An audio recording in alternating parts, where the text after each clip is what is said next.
Salut, c'est Loïc. Je suis ravi de te retrouver aujourd'hui pour cette nouvelle vidéo. Dans cette nouvelle vidéo, on va parler de pourquoi il faut enlever ses œillères en 2018.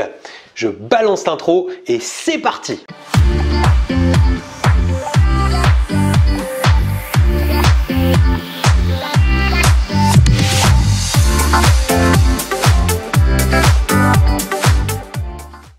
Avant toute chose, je vais t'inviter à t'abonner à la chaîne pour rejoindre des milliers d'investisseurs qui l'ont déjà fait.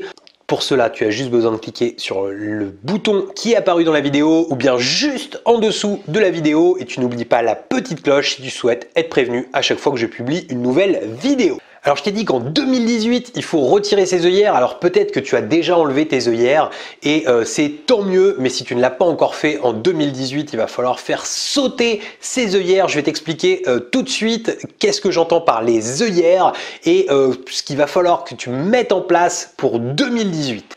Alors ce que j'appelle les œillères, c'est tout simplement, tu sais, le truc qui fait avancer le cheval et qui le fait aller bien dans le sens où tu as envie, de façon à ce qu'il il voit pas tout ce qui se passe autour. Donc tu sais, avant on mettait, enfin on le fait peut-être toujours, on mettait des œillères aux chevaux sur les côtés, comme ça, hop, ils restaient bien droits dans la ligne et comme il faut. Le but de cette chaîne, c'est de t'aider à sortir du métro boulot dodo et forcément, eh bien, ça passe par le fait de s'ouvrir l'esprit, par le fait de changer sa manière de voir les choses. Et ça, pour ça, c'est le fait de retirer ses œillères. On a tous des idées reçues sur plein de sujets qui, malheureusement, ne sont pas toujours bonnes.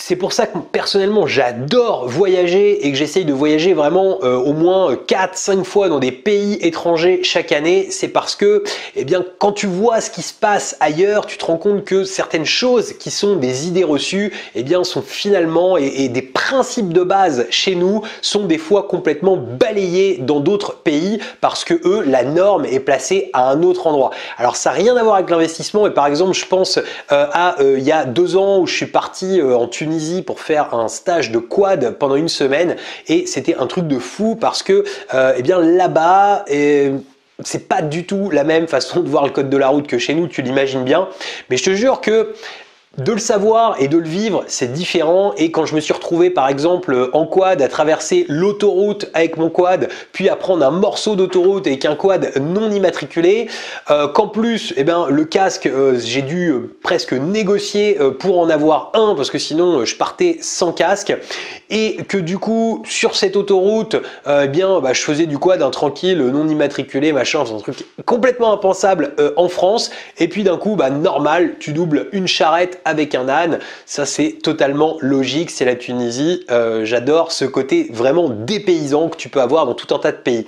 Bref, donc je t'expliquais ça parce que tu vois, pour eux, c'est un truc assez fou en fait. Enfin, pour nous, je veux dire, quand on voit ça, c'est un truc assez fou. C'est pas du tout dans la norme. Finalement, pour eux, c'est pas du tout un souci. C'est totalement normal. Ils trouveraient même limite, je pense, pas ça logique. Qu'on puisse pas faire un coup de quad sur l'autoroute ou qu'on puisse pas prendre l'autoroute avec son âne et sa charrette, alors que, forcément, en France, c'est totalement interdit. Donc si tu veux, là où je veux en arriver, c'est tout simplement le fait que petit à l'école, quand on grandit à l'école également, dans notre famille, on a tout un tas d'idées reçues qui nous sont mises dans la tête. On a des choses en fait qu'on nous dit c'est comme ça et c'est pas autrement. Un truc tout bête, je pense que parle autour de toi, à part si tu viens de vraiment d'une famille qui est dans la culture, mais sinon parle avec la plupart des gens autour de toi, tes collègues de boulot, d'investissement boursier par exemple. Tout le monde va te dire oui c'est un truc risqué, ça va être le premier réflexe ou aujourd'hui il y a des robots qui jouent en bourse, donc qu'est-ce que tu veux faire toi en tant que petit investisseur pour essayer de battre des robots? Alors c'est des gens qui n'ont pas tort en soi, mais je trouve que c'est se focaliser sur des choses qui sont pas logiques. Par exemple, souvent quand tu es investisseur immobilier, si tu parles d'investissement immobilier, il y a beaucoup de gens qui vont se dire t'as du pognon pour faire ça. Et finalement, quand on creuse un peu le truc, on se rend compte qu'il en faut pas tant que ça et puis qu'on peut multiplier les biens plus facilement. Mais tous ces gens en fait ont des œillères et je les comprends parce que c'est la société qui nous amène à avoir ces œillères, mais ce que j'ai vraiment envie de t'inviter à faire en 2018, c'est de retirer ces œillères pour s'ouvrir l'esprit sur la multitude de business qui peuvent exister à aujourd'hui, de la multitude de choses qu'il y a à faire pour gagner facilement de l'argent. C'est complètement quelque chose d'hallucinant, tout ce qu'on peut mettre en place. Moi, je sais qu'une des choses qu'on m'a beaucoup dit quand j'étais petit, c'est travaille dur et tu y arriveras. Alors c'est vrai que j'ai travaillé dur et que j'y arrive très bien aujourd'hui, mais j'ai travaillé dur pas du tout dans le bon sens pendant un bon moment. Moi, je me souviens même d'une prof d'histoire quand j'ai loupé ma deuxième seconde, donc ma classe de seconde au lycée. La deuxième fois où je l'ai passé, ils m'ont viré parce qu'ils voulaient pas que j'aille en première. Et je me souviens, ma prof d'histoire me disait que je loupais ma vie. Ça me ferait rire aujourd'hui de croiser cette prof d'histoire parce que c'est des gens pareil qui ont des œillères et qui sont complètement bornés dans un système, dans un truc et qui n'ont aucune idée de ce que c'est que quitter le métro, boulot, dodo.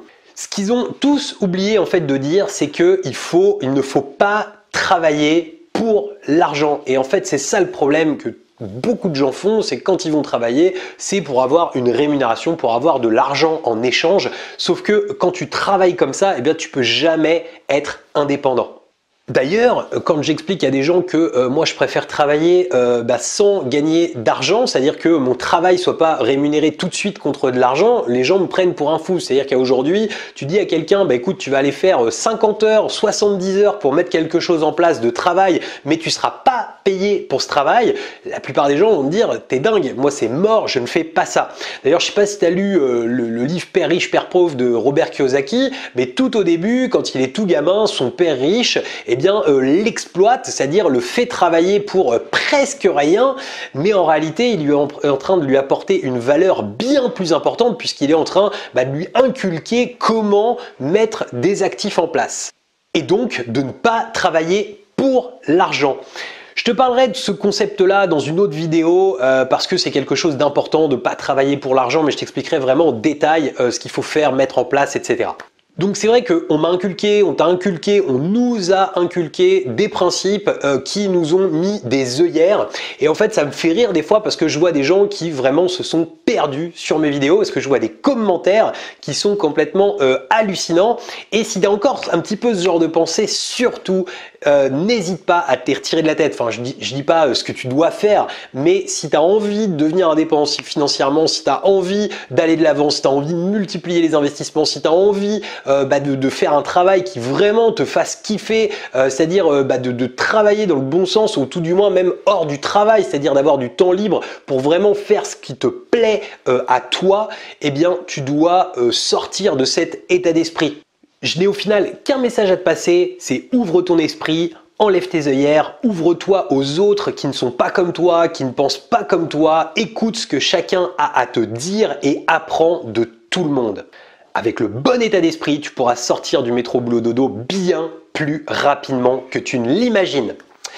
Voilà, j'espère que cette vidéo t'a plu. Si elle t'a plu, t'hésites pas, le petit like, t'hésites pas à la partager aussi. Et puis, tu me mets dans les commentaires si toi, t'as encore les œillères, si t'as envie d'enlever ces œillères pour 2018. Alors, je pense que si tu regardes mes vidéos, cette vidéo t'aura pas forcément plu parce que les œillères, tu les as déjà éjectées. Mais je trouvais ça important pour le début 2018 de donner une petite motivation comme celle-ci.